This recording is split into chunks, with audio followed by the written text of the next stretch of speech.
le dégraissage lessiviel. Vous connaissez? Vous avez déjà entendu parler de ça? Bon, là, une industrie qui fabrique des pièces métalliques, hein. En gros, vous avez sûrement entendu parler de ça si vous fabriquez des choses en métal. Quand vous avez fait vos pièces, vous avez besoin de les nettoyer, les dégraisser, vous leur mettez des lubrifiants des fois quand vous forez et compagnie, mais enfin bref, dégraissage lessiviel, c'est de l'huile et de l'eau qui sont en mélange, et donc on utilise dans les machines pour fabriquer plein de choses. Donc l'idée de cet industriel, c'était de diminuer fortement la quantité d'huile lessivielle à retraiter pour pouvoir bien séparer l'eau de l'huile, recycler le maximum d'huile possible aussi, recycler après toutes les particules qui sédimentaient d'un autre côté pour les envoyer celles-là en traitement, et d'avoir de l'eau propre, cette eau là qu'on aurait pu du coup remettre directement au tout à l'égout et pas l'envoyer comme c'était le cas avant avec tout le reste en traitement spécialisé. C'est pour ça qu'on a fait une machine pour retraiter ces eaux issues du dégraissage lessiviel. Alors, comment ils fonctionnent? En fait, ils ont la production qui tourne pendant 1-2 semaines, ils remplissent plein de bacs, c'est toujours la même huile de toute façon, et à un moment donné, quand elle est saturée, quand elle est crados, il faut la virer et en mettre une nouvelle.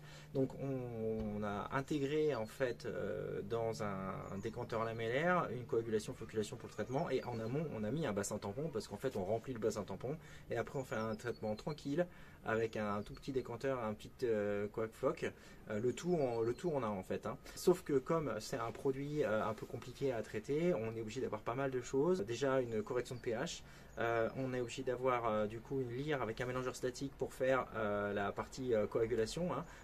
Bien sûr sortie du bassin tampon, hein, je vous dis ça, ça c'est les zigzags que vous voyez, voilà.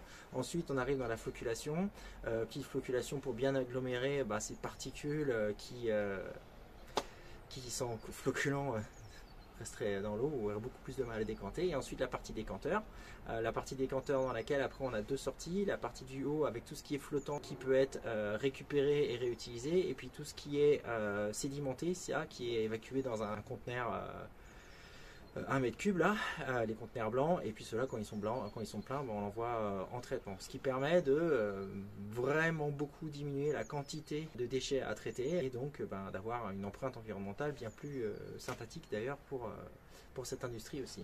Voilà, donc c'était un traitement qui est dans une machine, ça va dans une usine, donc là il fallait s'adapter aux contraintes de place, on va dire, dans l'usine, hein, parce qu'il y a les chariots qui passent, c'est une usine de fabrication, c'est une grosse usine de production, donc voilà, cette machine-là, elle devait être accessible à hauteur d'homme, mais ne pas prendre trop de place non plus, donc on essaie de faire tous les traitements dans une petite boîte le plus condensé possible pour avoir le tout en un, ce que demandent d'ailleurs beaucoup les industriels, et ça se comprend, hein. D'ailleurs, plus c'est compact, généralement, moins c'est cher, puisque il y a moins de matériaux. Voilà, donc c'est l'idée toujours de faire des choses compactes et plug and play. N'hésitez pas si vous avez des questions ou des projets similaires, hein, on sait faire, ça marche. Bonne journée.